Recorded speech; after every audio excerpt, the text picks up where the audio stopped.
고린도전서 3장 1절에서 9절 말씀까지 제가 읽겠습니다. 형제들아, 내가 신령한 자들을 대함과 같이 너희에게 말할 수 없어서 육신에 속한 자 곧 그리스도 안에서 어린아이들을 대함과 같이 하노라. 내가 너희를 젖으로 먹이고 밥으로 아니하였느니 이는 너희가 감당하지 못하였음이거니와 지금도 못하리라. 너희는 아직도 육신에 속한 자로다. 너희 가운데 시기와 분쟁이 있으니 어찌 육신에 속하여 사람을 따라 행함이 아니리요. 어떤 이는 말하되 나는 바울에게라 하고 다른 이는 나는 아볼로에게라 하니 너희가 육의 사람이 아니리요. 그런즉 아볼로는 무엇이며 바울은 무엇이냐? 그들은 주께서 각각 주신 대로 너희로 하여금 믿게 한 사역자들이니라. 나는 심었고 아볼로는 물을 주었으되 오직 하나님께서 자라나게 하셨나니 그런즉 심는 이나 물 주는 이는 아무것도 아니로되 오직 자라게 하시는 이는 하나님뿐이니라. 심는 이와 물 주는 이는 한 가지이나 각각 자기가 일한 대로 자기의 상을 받으리라. 우리는 하나님의 동역자들이요 너희는 하나님의 밭이요 하나님의 집이니라. 기독교 신앙에 있어서 그 신앙을 확인하는 여러 방법 중에 사람들이 가장 즐겨 쓰는 것이 도덕성입니다. 그것으로 자기의 신앙의 방향과 지금 현재 자리를 확인하곤 하죠. 그것을 도덕성이라고 하면 너무 부족하니까 이제 종교성이라고 해도 되고, 기독교의 경우는 이제 신앙이라는 이름으로 그것을 표현하기도 합니다. 그러나 기독교 신앙의 가장 중요한 확인, 증거는 은혜입니다. 그것이 도덕성이나 또는 신앙이라는 이름으로 불려질 때는 그것을 행하는 자가 주체가 됩니다. 도덕성, 신앙심을 말하는 자가 가지는 어떤 책임, 어떤 성취, 어떤 소원 같은 것들로 그 단어를 쓰는 인간이 주체가 됩니다. 그러나 은혜라는 말은 그렇게 쓸 수가 없습니다. 은혜는 받는 것입니다. 은혜는 내가 만드는 것이 아니라 나보다 더 큰 이가 내가 해서 받아내는 보상이나 결과보다 큰 것을 이유 없이 받을 때만 쓰는 단어가 은혜입니다. 이 은혜라는 말로 대표되는 기독교 신앙의 핵심은 그러니까 은혜를 주실 수 있는 이가 우리의 기대나 우리의 소원이나 우리의 물론 한계를 벗어나는 이라는 그런 신앙의 대상, 은혜를 주시는 주인의 크기를 언제나 대변하고 있는 것입니다. 그러니 지금 바울이 말하는 고린도 교회에 대한 꾸중은 너희가 어떤 사람을 대표하여 너희의 신앙을 확인하고 주장하여 분리시켜 확인하고 있는 것은 얼마나 한심하냐 그러는 겁니다. 아볼로나 바울이나 게바나 다 인간, 혹시 다른 사람들보다 더 나은 위대한 인간일지라도 인간 아니냐? 그들은 은혜를 줄 수 있는 자들이 아니다. 또 우리가 이해하기 좋게 얘기하자면 창조의 능력이 없는 자들이다. 그렇게 얘기하는 겁니다. 나는 심었고 아볼로는 물을 주었습니다. 그러나 자라나게 하시는 이는 하나님이십니다. 생명을 만드시고 그 생명을 자라나게 하시는 이는 하나님이십니다. 그렇죠? 그러니 우리 시대에 우리가 기억해야 할 아주 중요한 기독교 신앙에 대한 현실적 이해가 여기 있습니다. 우리는 부흥시대를 경험하고 이제 부흥시대를 넘어 그 후 시대를 살게 되었습니다. 부흥시대가 준 가장 큰 교훈은 하나님이 언제든지 원하시면 성공을 주실 수 있다라는 걸 배운 것이 부흥시대의 증언입니다. 그 시대를 살았던 우리 믿음의 그 가족들이, 그 공동체 구성원들이 오해한 게 있죠. 그 결과가 그 지도자의 위대함 때문이라고 생각을 했습니다. 그리고 그 지도자의 위대함은 그의 진심 혹은 그의 열심, 그의 정성 때문이라고 생각을 해서 기도, 전도, 헌신 같은 것들로 그것을 자꾸 본질을 오히려 가로막았습니다. 얼마나 많이 기도했던가, 그가 어떻게 사심이 없는가, 그가 어떻게 진실되며 얼마나 간절히 구했는가 같은 창조가 아니고 만들어진 것에 매달리는 정성들, 우리가 할 수 있는 것들로 슬쩍 바꿔놓게 됐습니다. 악의로 그러지 않았습니다. 우리가 이해하기 좋게 한 것이죠. 그러나 지금 고린도전서에서 보는 바와 같이 그것이 우리로 하여금 그래서 나는 바울파다, 나는 아볼로파다를 만들었죠. 어찌 예수가 나뉘겠는가? 라고 바울은 비명을 지르고 있습니다. 예수는 누군데요?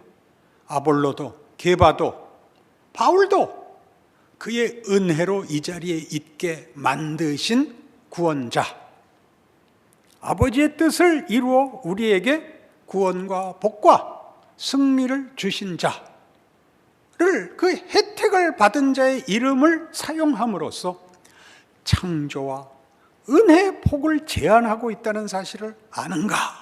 라고 꾸짖고 있습니다. 우리는 이런 문제에 대하여 뜻밖의 왜곡이, 그리고 스스로 오류가 많습니다. 예를 들면 이제 교파와 교리의 문제도 그런데요. 성화에 관한 그 이해를 돕는 싱클레어 포거슨의 성화란 무엇인가라는 책이 있습니다. 거기에 대표적인 5가지 교리를 소개합니다. 루터파, 그다음에 우리 개혁주의, 그다음에 웨슬레이안, 우리 보통 하는 감리교도들, 그다음에 오순절, 그다음에 신비주의, 5개를 소개하는데 오늘 내용을 이해하는데 아주 적절한 이해가 될 것입니다.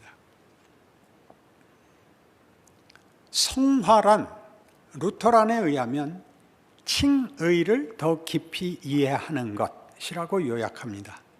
칭의란 전문적인 용어를 써서 그렇지 구원을 더 깊이 이해하는 것, 그러면 됩니다. 여러분 신앙생활을 해보면 결국 그 은혜를 더 깊이 이해하는 것이 더 깊은 신앙으로 가는 것이고 성장한 분명한 증거일 것입니다. 그래서 우리 모두에게 공감을 불러일으키는 설명이고 진리의 분명히 진리를 설명한 하나의 서술입니다. 그러면 웨슬레이안 이 감리교도들은 어떻게 이해하는가? 온전한 사랑의 경지에 이르는 것이라고 표현을 합니다. 그렇죠. 자신의 모든 생애와 모든 것을 하나님께 맡기고 헌신하고 아버지께서 예수 안에서 우리를 사랑한 것 같이 그 사랑을 누리고 행하는 자가 되는 것, 그 삶을 바치는 것. 누가 이것이 성화라는 것을 반박하겠으며 미흡하다 그러겠습니까? 모두가 소원하는 분명한 기도의 제목이요, 소원하는 신앙의 절정을 묘사한 것일 것입니다. 오순절파는 어떻게 설명을 하나요? 성령 충만입니다. 성령 충만 해보셨습니까? 저는 해봤습니다. 한 번 해본 게 아니라 계속 하고 있습니다. 성령 충만은 우리가 보통 이해하는 것 같이 어느 한순간의 경험 정도가 아닙니다. 그것보다 큽니다. 그리고 그 환희와 그 감격과 그 넘쳐남이 어느 일정 기간만 있다 사라지는 것 정도가 아니라 삶을 직면할 수 있는 담대함을 가지게 되고 그 명예를 알게 되는 것, 성령 충만입니다. 그러나 더 분명하게는 성령께서 오셨다는 것이 방언으로, 예언으로, 통역으로, 그리고 마음에 넘쳐나는 걷잡을 수 없는 환희로 나타나는 것, 분명한 성령 충만입니다. 그때만큼 더 완벽한 신앙생활을 할 수 있는 때가 또 언제 있겠습니까? 또 분명한 예수를 믿는 하나님의 자녀가 된, 그래서 성령과 함께 사는 신약 시대의 그 구원의 완성을 누리는 가장 중요한 증거요, 경험이요, 감격일 것입니다. 신비주의는 어떻게 합니까? 하나님과의 더 긴밀한 내적 교감입니다. 하나님을 대면하는 것, 더 깊이 그 자리에 나가는 것. 우리 기도원 즐겨 가는 분들은 신비주의자들입니다. 나쁜 말로 쓰지 않습니다. 더 깊어지고 싶습니다. 더 속세를 떠나고 더 거룩함에 참여하고 싶습니다. 그게 성화라고 얘기할 수 있습니다. 깊은 믿음의 경지에 가는 것이죠. 뜻밖의 개혁주의는 성화가 뭐냐 할 때 예수님과의 연합이라고 그럽니다. 매우 우리로서는 이해하기 힘든 표현이고 도움을 받지 않은 무슨 말인지 모릅니다. 성화란 예수 없이 혼자 살다가 예수와 함께 살게 되는 것을 성화라고 합니다. 도덕적, 종교적, 감격적 그런 감각과 경험과 다른 더 깊은 표현입니다. 여러분들이 긍정할 때, 부정할 때, 담대할 때, 여러분들이 비겁할 때를 막론하고 예수를 믿은 하나님의 자녀로서는 평생 여러분은 예수님과 분리되지 않습니다. 이것이 개혁주의가 얘기하는 성화입니다. 성화를 얘기하려고 이 얘기를 꺼낸 게 아니라 이렇게 배우고 나서 누구 오순절 교리에 의한 성화를 감격스러워하는 사람을 만났을 때 그게 전부가 아니야, 이렇게 말하는 것은 무례한 것입니다. 그 사람 감격하고 있습니다. 하나님을 경험하고 있습니다. 옆에서 함께 그 은혜를 베푸시는 하나님을 찬양해야 됩니다. 그러나 우리는 시비를 겁니다. 우리와 가지는 어떤 당연하고 자명한 진리를 얘기할 때라도 우리가 전부 가지고 있지 못하며 더더욱 중요하게는 그것이 바뀐다는 사실을 기억해야 됩니다. 자라나면서 바뀌고 헤매면서 바뀝니다. 이 5가지 성화는 어떤 의미에서는 어떤 사람들에게는 이게 다 경험이 됩니다. 어떤 때는 이것이었다가 그 다음엔 저것이었다가 이렇게 경험을 다 하게 되는 경우도 있고, 어떤 분에게는 한두 가지에 그냥 매여서 평생을 살 수 있습니다. 여러분들이 대한민국에 살고 있지만 전국을 다 돌아다녀 볼 수는 없습니다. 그렇지 않습니까? 여러분의 마을을 떠나지 않고 평생을 살고 말 수도 있습니다. 그러나 억울할 것도 차별받을 일도 없습니다. 그러니 예수 믿는 문제에 있어서 지금 바울의 고백의 중요성은 그가 하나님이 하시는 일에 부름받아 하인같이 쓰이고 있는 존재이지 그가 창조자가 아니다. 그가 은혜를 베푸는 자가 아니라 은혜를 베푸는 하나님의 손길에 불과하다라는 고백을 아는 것은 매우 중요한 것입니다. 그러니 한국교회가 지난 30년 동안 부흥 시기에 가졌던 그 고백들과 경험에 대한 결론은 수정되어야 합니다. 뭐라고? 누구하고라도 하나님이 하시고자 하면 뭐든지 할 수 있다. 이것이 결론입니다.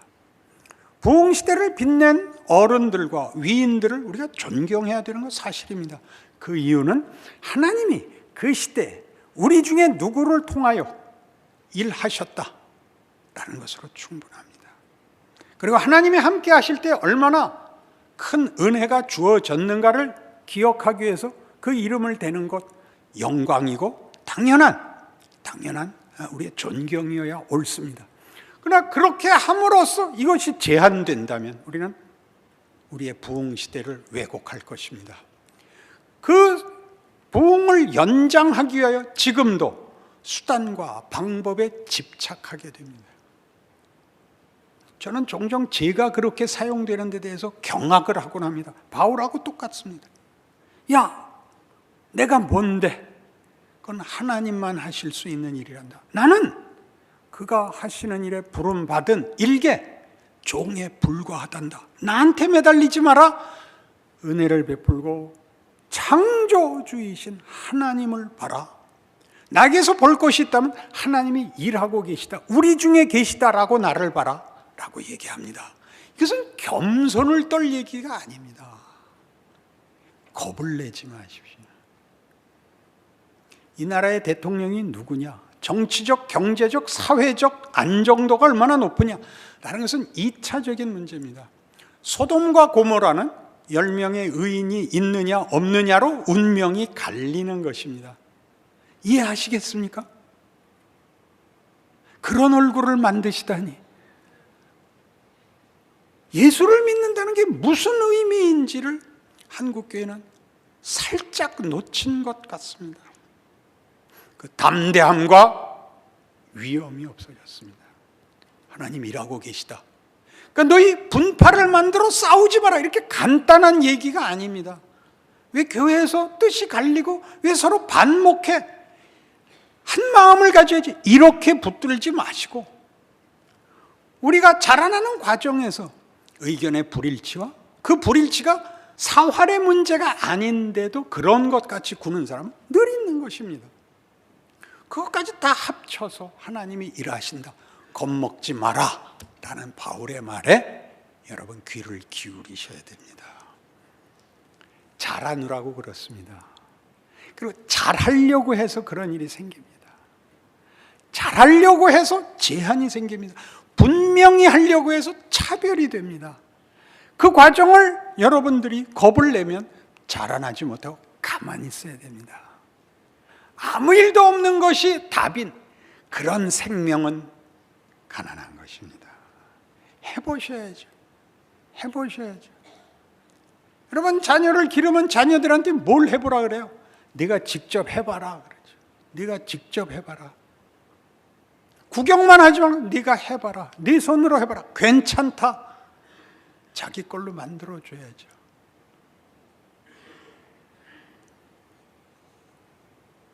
로마서 14장에 가시면 로마서 14장 1절 믿음이 연약한 자를 너희가 받되 그의 의견을 비판하지 말라. 어떤 사람은 모든 것을 먹을 만한 믿음이 있고 믿음이 연약한 자는 채소만 먹느니라. 먹는 자는 먹지 않는 자를 없이 여기지 말고 먹지 않는 자는 먹는 자를 비판하지 말라. 이는 하나님이 그를 받으셨습니다. 남의 하인을 비판하는 너는 누구냐? 그가 서 있는 것이나 넘어지는 것이 자기 주인에게 있음에 그가 세움을 받으리니 이는 그를 세우시는 권능이 주께 있음이라. 어떤 사람은 이 날을 전날보다 낮게 여기고 어떤 사람은 모든 날을 같게 여기나니 각각 자기 마음으로 확정할지니라. 나를 중히 여기는 자도 주를 위하여 중히 여기고 먹는 자도 주를 위하여 먹으니 이는 하나님께 감사하며 먹지 않는 자도 주를 위하여 먹지 아니하며 하나님께 감사하느니라. 우리 중에 누구든지 자기를 위하여 사는 자가 없고 자기를 위하여 죽는 자도 없도다. 우리가 살아도 주를 위하여 살고 죽어도 주를 위하여 죽나니 그러므로 사나 죽으나 우리가 주의 것이로다. 이를 위하여 그리스도께서 죽었다가 다시 살아나셨으니 곧 죽은 자와 산 자의 주가 되려 하심이라. 네가 어찌해 네 형제를 비판하느냐? 어찌해 네 형제를 업신 여기느냐? 우리가 다 하나님의 심판대 앞에 서리라. 기록되었을 때 주께서 이르시되 내가 살았노니 모든 무릎이 내게 꿇을 것이요 모든 혀가 하나님께 자백하리라 하였느니라. 이러므로 우리 각 사람이 자기 일을 하나님께 짓고 하리라. 누구를 비난하고 정죄하기 위하여 신앙의 어떤 측면을 강조하지 마십시오. 자기를 위하여 강조하십시오. 자기를 위하여 강조하십시오. 신앙이 여러분 신앙생활을 오래 하시면 다 경험했다시피 그 때에 묶이는 중요한 그 주제들이 있습니다. 그때에 묶이는 기도를 많이 하자가 있고 성경을 많이 보자가 있고 봉사를 구제를 많이 하자가 있고 나라를 위해서 기도하자가 있고 전도하자가 있고 애들을 가르치자가 있고 찬송을 더 많이 하자가 있습니다. 잘하자고 그러는 겁니다. 잘하자고. 하나님께서 일하시는, 허락하시는 은혜와 능력이 너무 커서 동시에 모두가 다 일치하여 가지지 못합니다. 각각의 인생을 하나님이 그에게 맞게 각 경우와 각 시기를 허락하십니다. 누구는 순서대로 가고 누구는 그 순서가 우리가 아는 순서와 다르게 올 수 있습니다. 그런 것 이해하고 인정하시겠습니까? 예수를 믿으면 누구나 구원을 받습니다. 아무 조건도 없다고 얘기하는 겁니다. 누구든지랍니다. 우리를 위하여 죽으셨답니다. 구원하지 못하고 용서하지 못할 게 없답니다. 그런 예수 안에서 허락한 구원이 가지는 하나님의 은혜의 무한함을 알지 못하면 우리는 우리가 가진 신앙을 차별화시켜서밖에 확인을 할 수가 없습니다. 그 차별화해서 우리가 더 적극적으로 기독교를 증언할 수 없을 때에는 상대방을 비난하는 것으로밖에는 못합니다. 그 가난한 자리에 가지 마십시오. 훌륭해지십시오. 훌륭해지십시오. 모든 훌륭한 일은 긍정적인 경우보다 부정적인 경우에서 더 드러납니다. 그렇지 않습니까? 용감한 거라는 것은, 용감한 자는 자기를 이기는 사람입니다. 그죠? 적진을 헤집고 적장의 머리를 베어오는 것이 용감이 아니라 자기를 이기는 것입니다. 겸손은 누구에게 강요할 수가 없습니다. 자기가 해야 되는 것이죠. 자기가 해야 되는 것입니다. 성경의 가르침이 무슨 얘기를 하고 있는가 아셔야 됩니다. 그래서 이 교회 공동체 약속하여 모이면 만나는 모든 사람에게서 하나님의 일하심을 보는 기쁨과 증거와 위로를 받아야 되는데 우리는 그런 문제에 있어서는 한국교회가 아직 성숙하지 않은 것으로 보입니다. 흠을 잡고 구별하기에 바쁩니다. 내가 넉넉하지 않은 탓입니다. 넉넉해서 다 넘어갈 수 있다는 뜻이 아닙니다. 우리의 기대보다, 우리의 경험보다 하나님이 크시다를 인정하셔야 됩니다. 그것이 믿음입니다. 믿음이란 준비되지 않은 내일을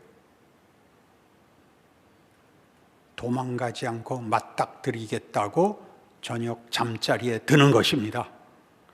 내일을 만나야 되는데 자러 들어가는 것입니다. 절반쯤 죽는 거죠, 자는 것은. 내일을 만나러 죽는 겁니다. 내일을 맞는 하나님의 방법입니다. 걱정 마라. 내일 무슨 사고가 터질까? 무슨 도전이 올까? 걱정 말고 너 자라. 그러는 게 하루 저녁 잠자리에 드는 것입니다.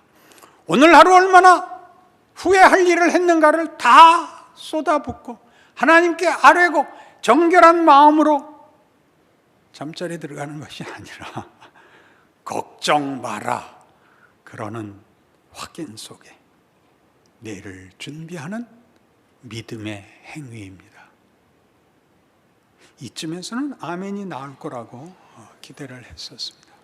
그러니 여러분, 우리 인생에서뿐만 아니라 같은 믿음의 식구들끼리 만났을 때 여러분이 웃을 수 없다면, 반가울 수 없다면 여러분 자신에게 문제 있는 겁니다.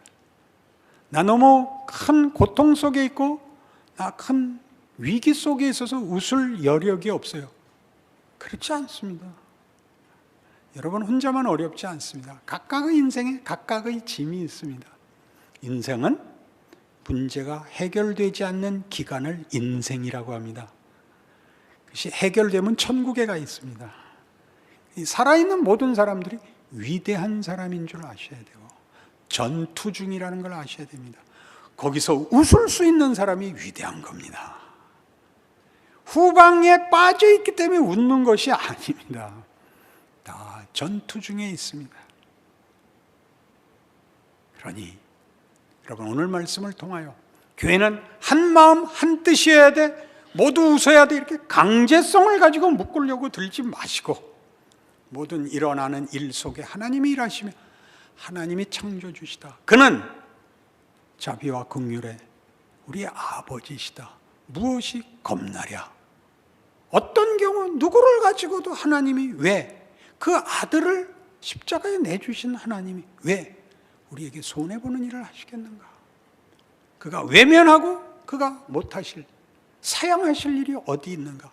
라고 생각하는 것이 믿음인 것입니다. 그런 인생을 사시고 그런 하루하루를 확인하시는 잠자리가 되시기를 바랍니다. 기도하십시다. 하나님 아버지 은혜를 감사합니다. 우리 인생이 얼마나 하나님의 크신 은혜 가운데 있고 능력 가운데 있는가 잠자리에 들 때마다 확인하며, 교회 나올 때마다 확인하며, 성경을 읽을 때마다 확인하며, 세상 속에서 도전과 위기와 고난을 당할 때마다 확인합니다. 하나님 일하고 계십니다. 우리가 다 우리 손에 잡고 우리 편하게 할 필요가 없습니다.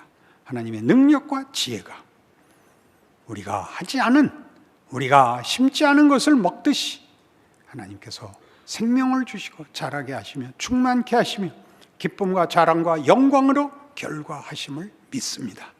그 믿음 가지고 돌아가고 삶에 나서고 그 인생을 살아내어 하나님 일하시는 영광을 나누는 은혜의 증인이 되는 우리 모두의 삶이 되게 하여 주시옵소서. 예수님 이름으로 기도합니다.